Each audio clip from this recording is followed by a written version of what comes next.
Hello, welcome back to the reading of the poem of the Man God written by Maria Valtorta, Volume 2, Chapter 218, Part 2, Arrival at Ashkelon. "Hail, will you sell us some bread?" asks Thomas. The old man either does not hear or does not want to hear. In actual fact, the squeaking of the water wheel is such that it can cause confusion. Peter loses his temper and shouts, "Stop your Samson! At least it will be able to catch its breath and not die under my eyes, and listen to us." The man stops the donkey and casts a side glance at his interlocutor. But Peter disarms him, saying, is it not right to give the name of Samson to a donkey? If you are a Philistine, you should like it because it is an insult to Samson. If instead you come from Israel, you should like it because it reminds you of a defeat of the Philistines. So you can see, I am a Philistine and am proud of it." "You are right. And I will be proud of you if you give us some bread." "But are you not a Judean?" "I am a Christian." "What place is that?" "It is not a place, it is a person. I belong to that person." "Are you his slave?"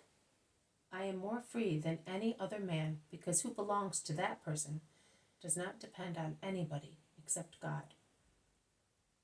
"Are you speaking the truth? Not even on Caesar?" "Phew. What is Caesar as compared to him whom I follow, and to whom I belong, and in whose name I ask you to give me some bread?" "But where is that powerful man?" "That man over there, the one looking here and smiling. He is the Christ, the Messiah. Have you heard of him?" "Have you never heard of him?" "Yes, the King of Israel. Will he defeat Rome?" "Rome? The whole world, also hell." "And you are his generals, dressed like that? Perhaps to evade the persecutions of the wicked Jews." "Well, it is and it isn't. But give me some bread, and while eating I will explain the situation to you." "Bread? But I will give you also water and wine, and seats in the shade, for you and for your companions, and for your Messiah. Call him." And Peter rushes towards Jesus. "Come, come. He will give us what we want. That old Philistine. But I think he will assail you with questions. I told him who you are. I more or less told him, but he is favorably disposed." They all go to the market garden, where the man has already arranged benches round a coarse table under a thick vine pergola. "Peace to you, Ananiah. May your ground be fertile because of your charity, and may it bear you rich fruit." "Thank you. Peace to you. Sit down. Anibe, Nubi, bring bread, wine, and water at once." The old man orders 2 women who are certainly African, because one is absolutely black, with thick lips and frizzly hair, and the other is very dark, but more of a European type. And the old man explains, "They are the daughters of my wife's slaves. She is dead, and the slaves who came with her are also dead. But the daughters are here. They come from the high and low Nile. My wife came from there. It's forbidden, But I don't care. I'm not an Israelite, and the women of inferior race are meek." "Are you not from Israel?" "I am by force, because Israel oppresses us like a yoke. But you are an Israelite, and you will feel insulted at what I say." "No, I am not offended. I would only like you to listen to the voice of God. It does not speak to us. That is what you say. I am speaking to you, and that is his voice." "But you are the King of Israel." The women who are arriving with bread and water and wine, when they hear king being mentioned, stop dumbfounded, looking at the smiling, dignified young man, whom their master calls king, and they are about to withdraw, almost creeping out of respect. "Thank you, women. Peace to you too." Then addressing the old man, "They are young. You may go on with your work. No, the soil is wet and can wait. Speak to us a little. Anibe, unharness the donkey and take it to the stable. And you, Nubi, pour the last buckets of water, and then, are you stopping here, Lord? Do not go to any further trouble. I only want to take some food, and then I will go to Ashkelon. Excuse me. It is no trouble. Go to town, but come back here in the evening. We will share our bread and salt. You two hurry up. You see to the bread. You call Jethio. Tell him to kill a kid and prepare it for this evening. Go. And the two women go away without speaking. So you are a king, but your army? Herod is cruel in every possible way. He rebuilt Ashkelon, but for his own glory. And now, but you know the disgraceful things of Israel better than I do. What will you do? I have but the weapon that comes from God. David's sword? The sword of my word. Oh, you have some hopes. It will become blunt against bronze hearts. Do you think so? I'm not aiming at a kingdom in this world. I am aiming at the kingdom of heaven on behalf of all of you. Us all? Me as well? A Philistine? And my slaves? For everybody. You and them. And for the most uncivilized man in the center of African forests. Do you want to establish such a wide kingdom?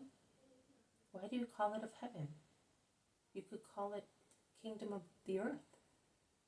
No, do not misunderstand me. My kingdom is the kingdom of the true God. God is in heaven. So it is the kingdom of heaven.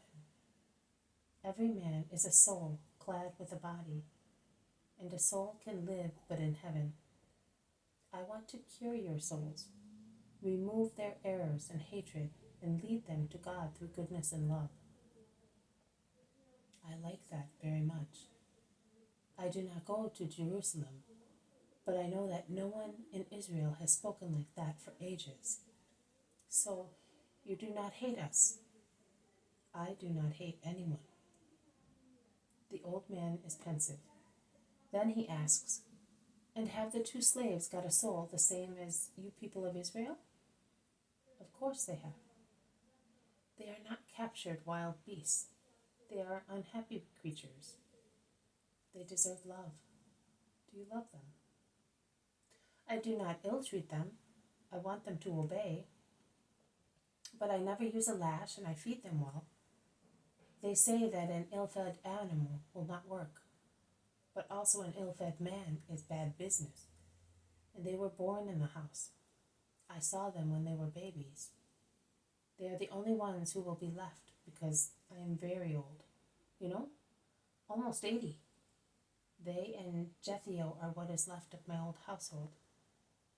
I am fond of them as I am of my property. They will close my eyes. And then, who knows? I don't know. They will go and work as maidservants, and the house will fall to pieces. I'm sorry, I made it wealthy for my work. This ground will be covered with sand again and become sterile. This vineyard, my wife and I planted it, and that rosary, it's Egyptian, Lord. I smell the perfume of my wife in it. It seems my son, the only son who is buried under it and is now dust, sorrows. It is better to die young and not see all that, and death which is approaching. Your son is not dead, neither is your wife. Their souls survive. Their flesh is dead. Death must not frighten you. Death is life for those who hope in the Lord and live righteously. Think about it. I am going to town. I will come back this evening, and I will ask you to allow me to sleep under that porch with my disciples. No, my Lord. I have many empty rooms. I offer them to you. Judas put some coins on the table. No, I don't want them. They are of this country that is hateful to you. But perhaps they are better than those who rule over us. Goodbye, my Lord. Peace to you, Ananiah. The two slaves, together with Jethio, a brawny, elderly peasant, have come to see him leave. Peace to you as well. Be good. Goodbye. And Jesus touches lightly Nubi's frizzy hair and the shiny straight hair of Anibe. He smiles at the man and departs. Shortly afterwards they enter Ashkelon, along the road of the double porch, which goes straight to the center of the town. The town is an imitation of Rome, with fountains and basins, squares in the style of the Forum, towers along the wall, and Herod's name everywhere, which he obviously had placed to praise himself, since the population of Ashkelon do not applaud him. The town is busy and becomes more so as the time passes, and one approaches its center, which is spacious and airy, with the sea as a bright background like a turquoise enclosed in the pink coral tongues of the houses spread in the deep arc of the coast. Rather than a gulf, it is indeed a true arc, a section of a circle made very pale pink by the sunshine. This has been a reading from the poem of the Man God, written by Maria Valtorta, Volume 2, Chapter 218, Part 2, Arrival at Ashkelon. Thank you for listening. I will see you tomorrow. May God bless you, and may peace be with you.